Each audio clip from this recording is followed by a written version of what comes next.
질병의 문제는 우리의 삶을 힘들게 만들기도 하지만, 그러나 많은 사람들의 이야기를 들어보면 이 어려운 질병을 겪고 난 다음에 새로운 눈을 뜨고 또 새로운 영역을 보게 되고 또 새롭게 자신을 살필 줄 아는 변화된 사람들을 많이 바라보게 됩니다.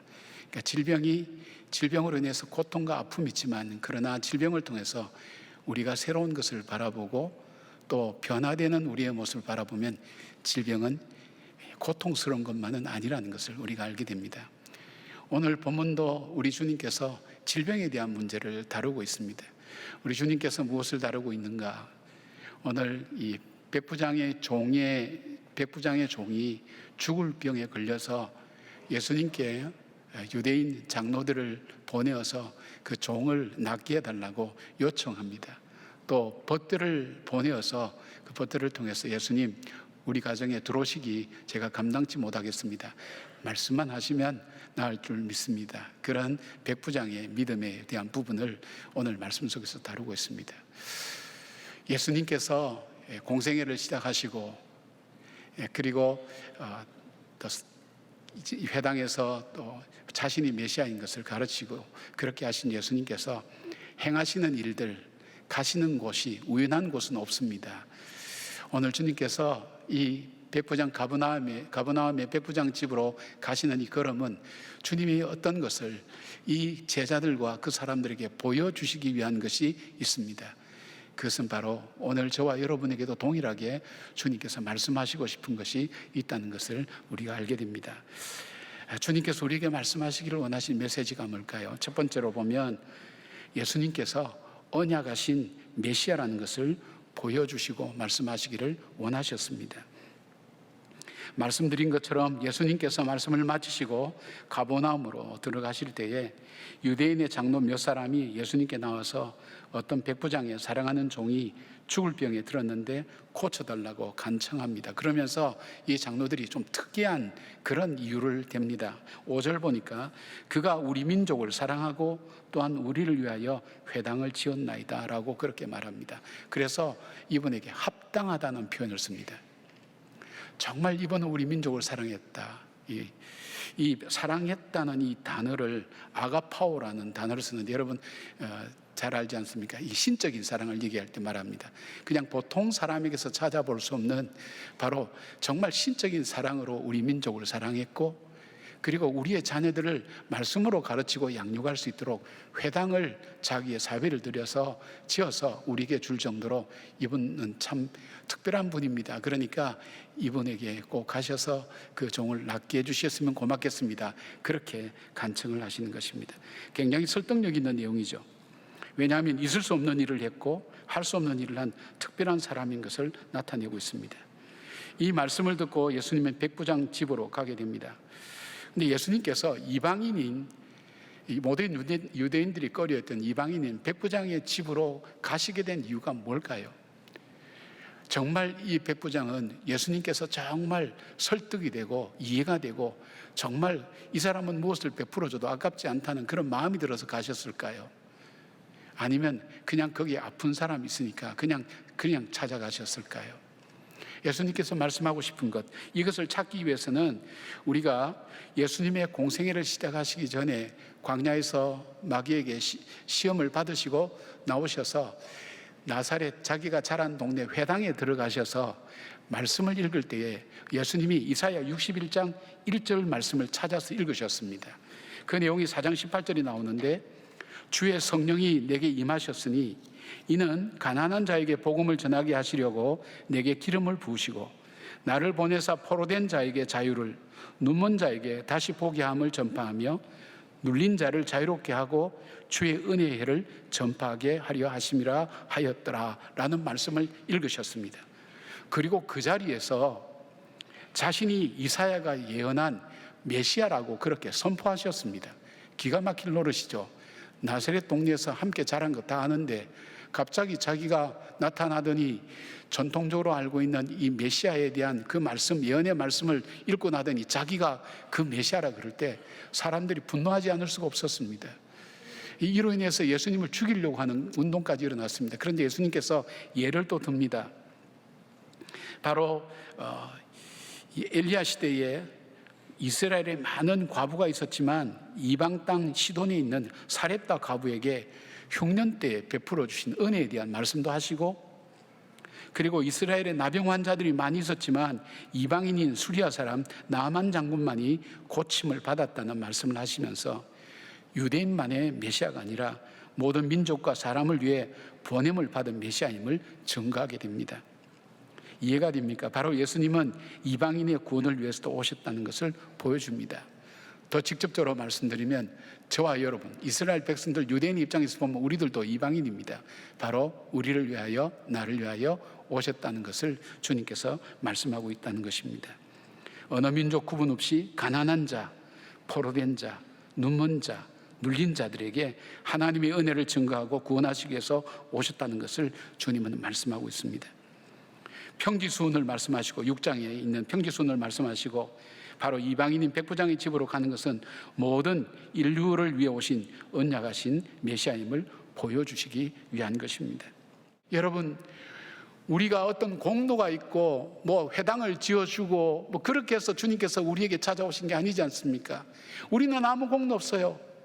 그러나 내가 연약할 때, 내가 죄인 되었을 때, 내가 원수 되었을 때, 내가 아무것도 조치를 취하지 않고 내가 변화되겠다, 새롭게 되겠다, 회개하겠다 생각도 요만큼도 갖지 않은 죄인 그 상태를 주님은 있는 그대로 사랑하셔서 자기 아들 독생자를 십자가에 못 박아 죽게 만들면서 내가 얼만큼 너를 사랑하는가 주님께서 말씀하여 보여주셨다고 바울은 그렇게 말씀합니다. 그리고 그는 이렇게 얘기합니다. 그의 사랑이 나를 강권하시던도다. 그 사랑 때문에 나는 오늘도 살아가고 있고, 그 사랑 때문에 절망이 내 삶을 가로막아도 나는 그 절망을 이겨나가고 있고, 그 사랑 때문에 오늘도 하나님께서 내게 주신 삶과 사명을 따라간다고 그렇게 고백하는 것을 보게 됩니다. 여러분, 이 말씀이 저에게 연결될 때 나를 사랑하시는 그 주님, 그토록 사랑하시는 그 주님에 대한 고백이 제 입술 속에서 다시 나올 수가 있었습니다. 깊은 영적 침체에서 빠져나올 수 있었습니다. 그 주님의 그 사랑, 바로 그 주님이 오늘 저와 여러분에게도 동일하게 말씀하십니다.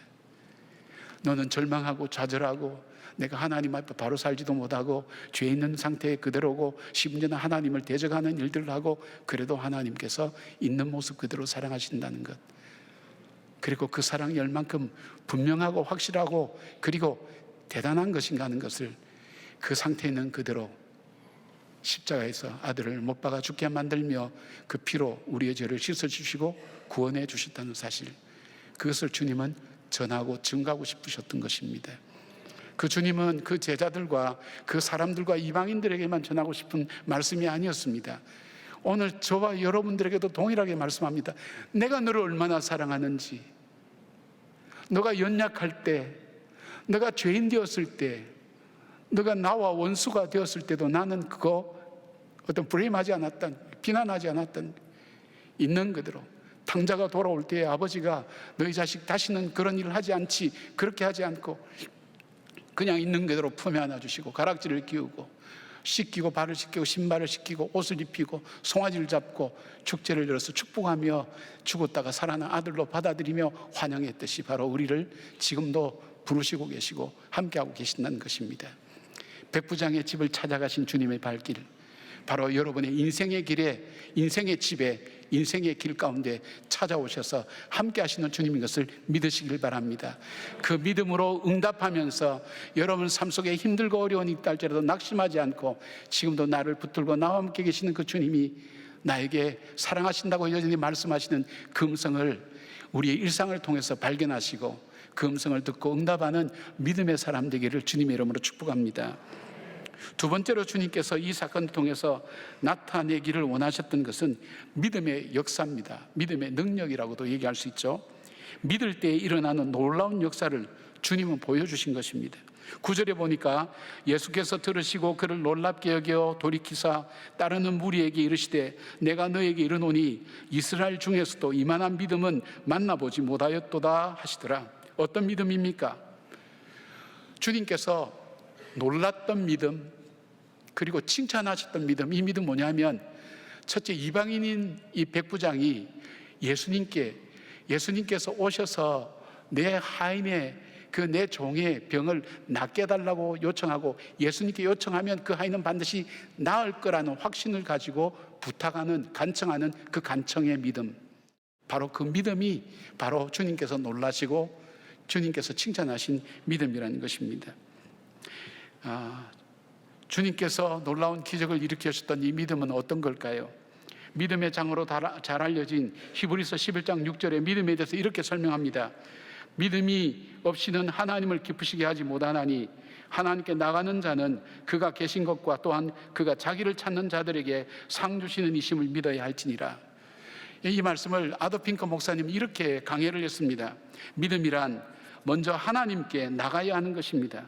하나님의 은총을 구하며 진심으로 지속적으로 나가고 부지런히 나가고 끝까지 하나님께 나가는 것을 말합니다. 두 번째로 믿음은 하나님께서 살아계심을 분명히 믿어야 됩니다.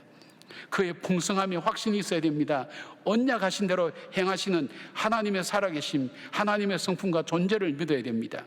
세 번째로 하나님은 상 주시는 이로 믿어야 합니다.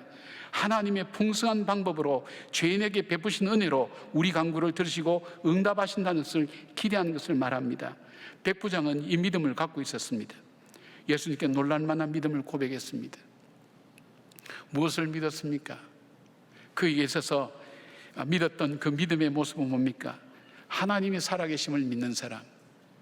우리가 기도 속에 기도할 때에 정말 우리가 예배 드릴 때 지금 하나님이 이 자리에 임재하시고 함께 하신다는 것을 믿음으로 고백하고 진심으로 예배를 드리는 사람하고 그냥 와서 앉아있는 분하고는 다릅니다.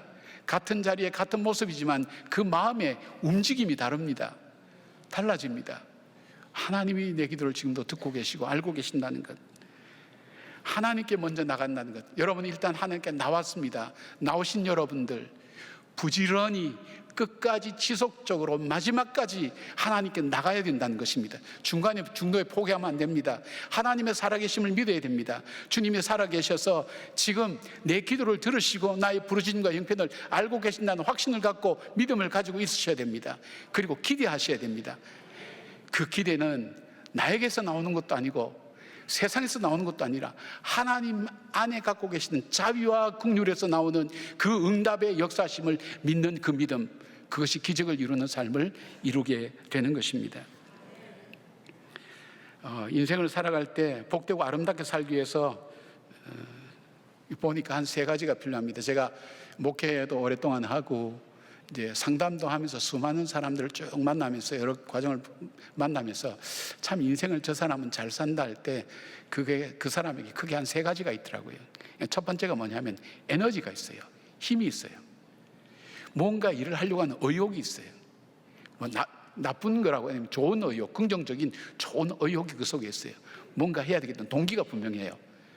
그 열정이 있더라고요. 열정이 있는 사람. 세상 말로 하면 그냥 열정 있는 사람, 리더십에서 얘기하는 것처럼 열정 있는 사람, 그 사람이 참 자기 인생을 아름답게 살더라고요.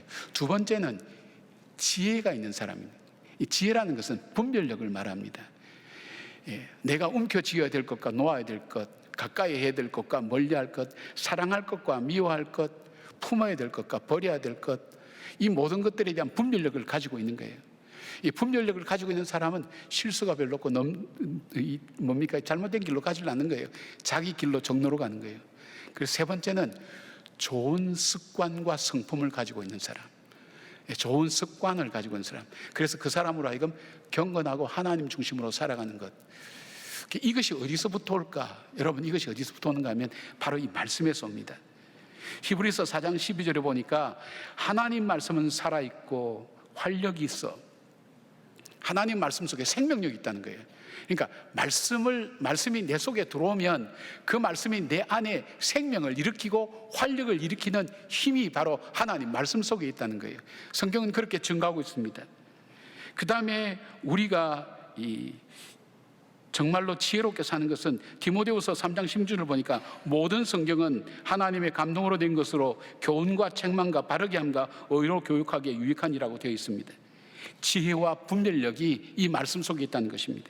17절에 보니까 하나님 말씀은 하나님의 사람으로 온전하게 하며 모든 선한 일을 행할 능력을 갖추게 하려 함이라. 선한 일을 행할 능력. 여러분, 이 선한 일을 행하는 것도 훈련이 돼야 됩니다. 하루아침에 되는 거 아닙니다. 이것도 능력입니다. 대단한 능력입니다. 이것이 말씀 속에 있습니다. 그래서 복되게 살아가는 사람은 바로 말씀의 뿌리를 두고 살아가는 사람입니다. 여러분 중에는 사상도 다 달라요. 이데올로기도 달라요. 지방에 따라서 다르게 생각하는 것도 있을 거예요. 그 다음에 돈도 달라요. 소유도 다 달라요. 자기가 추구하는 것 가장 중요한 거 있는데, 그것이 결정하고 선택하게 되는 여러분의 생각의 뿌리가 뭡니까? 이 뿌리를 찾아야 돼요. 내가 오늘 이거 선택하고 저거 선택한다고 해서 그것이 내가 선택한 거라 생각하지 말고, 내가 선택하게 되는, 그것을 선택하게 되는 그 뿌리가 그 속에 있단 말이에요. 쉽게 말하면 물질 속에 있든지, 아니면 나는 자녀에게 있든지 뭔가 그 속에 있어요.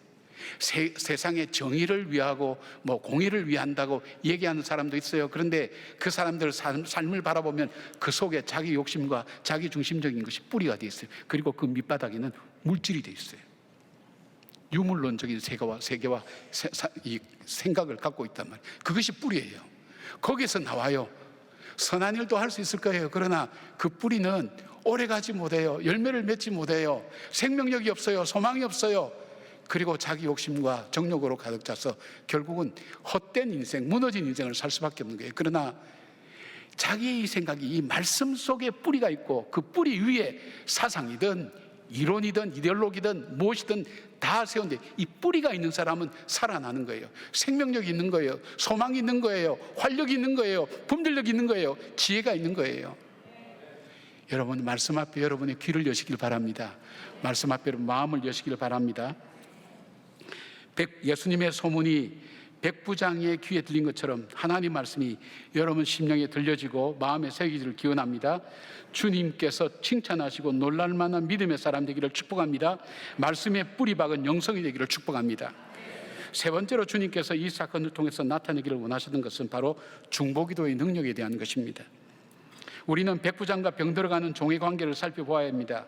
2절에 보니까 어떤 백부장의 사랑하는 종이 병들어 죽게 되었더니라고 되어 있는데, 이게 사랑하는 이 단어가 뭐냐면 엔티모스라는 단어입니다.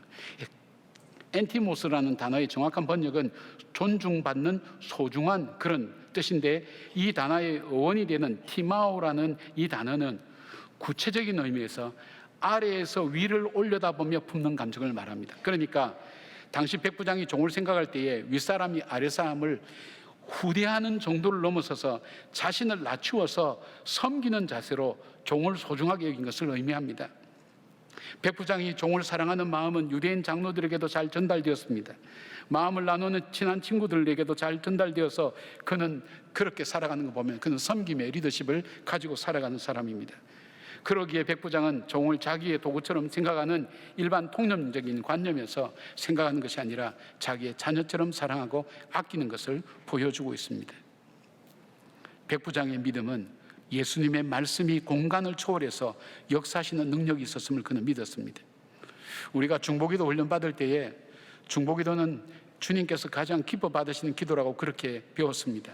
왜냐하면 남을 위한 기도는 나의 유익이나 나의 욕심이 개입되지 않습니다. 그 사람을 사랑하지 않으면 기도할 수 없는 것입니다. 중보기도 훈련 받을 때 간증하는 분들 들어보면 수많은 기도 제목 카드가 올라옵니다. 그런데 어떤 경우는 그 카드가 자기가 겪었던 일하고 똑같아. 그 사람 마음이. 자기도 사업에 실패했어요. 한 번 말아먹고 두 번 말아먹고 집에 딱지가 3번 4번 붙고 좌절과 절망과 나는 더 이상 할 수 없다 포기하고 이제 마지막으로 이 벼랑 끝에 지푸라기 잡는 심정으로 그냥 기도 카드 하나 내보는 그런 심정을 가지고 절박하게 그 카드를 냈는데 보는 순간 자기의 삶에 어려웠던 그 순간이 생각나는 거예요. 이때는 그 사람이 기도가 아니에요. 그게 내 가슴 속에 파고 들어와요. 내 가슴 속을 움직이네요. 내 마음을 뭔가 이렇게 움직이는 힘이 있어요. 예절하고 간절하게 그렇게 기도하는 거예요. 그런 분들의 기도가 있는 거예요, 여러분. 그 기도를 통해서 응답받는 일들이 얼마나 많았습니까? 그 기도를 통해서 하나님께서 살아계시구나, 하나님께서 우리 기도를 들으시는구나 확신을 얻은 사람이 얼마나 많습니까? 또 어떤 사람입니까? 정말 외롭고 어려운데 누군가 날 위해서 기도하고 있는 사람이 있다는 그 경험을 하는 사람, 그 사람은 바로 그 장소에 앉아서 그 사람의 기도 카드를 붙들고 간절하고 절박하게 정말 사랑하는 마음을 다해서 기도하는 것을 봅니다. 주님께서 오늘 우리들에게 정말 신앙생활 속에서 정말 상대를 사랑하는 가장 귀한 사랑은 중보기도라는 것을 우리에게 말씀해 주시고 있습니다. 여러분, 이 중보기도라는 것, 이스라엘이 출애굽해서 홍해를 건너고 얼마 지나지 않아서 이 잘 훈련된 역사상 가장 잔인한 민족으로 알려진 이 아말렉, 성경은 여기 막이라고 그랬어요. 사단의 무리라고 그랬어요. 아말렉이라고 하는 민족의 공격을 받았어요. 이 사람들은 이제 홍해 건너서 막 정신없을 때 오합지졸로 있는데 공격에 왔으니까 어떻게 할 거예요? 이길 방법이 없는 거예요. 이제 광야 생활 처음 시작인데, 그때 하나님께서 바로 이 모세를 통해서 손들어 기도하게 하시고 그 손이 내려오지 않도록 아론과 훌이 높은 산에 올라가서 손들고 기도하고 밑에서 싸우는 여호수아 이 장군이 승리할 수 있도록 그렇게 손을 들고 손이 내려와 주도록 기도하셨어요. 이 중보기도를 한 거예요. 그래서 이 아말렉과의 전쟁에서 승리할 수 있었던 이유가 뭐냐? 기도의 승리였다. 그리고 하나 더 배운 게 있죠. 중보기도의 승리였다. 그리고 또 하나 배운 게 있다면 연합하여 드리는 중보기도의 이 승리였다. 하나님이 중보기도가 얼만큼 중요한가 하는 것을 이스라엘 백성들이 광야 생활을 살아가면서 우리가 영적인 싸움을 벌일 때에 우리가 함께 중보하고 기도하는 것이 얼만큼 소중한 보물과 자산이 되는가 하는 것을 주님께서 우리에게 말씀하시기를 원하셨어요. 아직도 중보기도 훈련 안 받으신 분들 있습니까? 기도의 자리에 다시 헌신하지 않은 분들 있습니까? 여러분, 이것이야말로 내가 하나님의 사랑을 구체적으로 실천하는 가장 중요한 방법입니다. 이것을 주님께서 말씀해 주고 있습니다. 여러분, 우리가 합심하여 기도할 가장 큰 제목 중에 하나가 다음 세대를 위한 기도입니다. 우리가 기도하며 이들에게 삶의 본을 보여주며 가르치지 않으면 이들은 다음 세대가 아니라 다른 세대가 됩니다.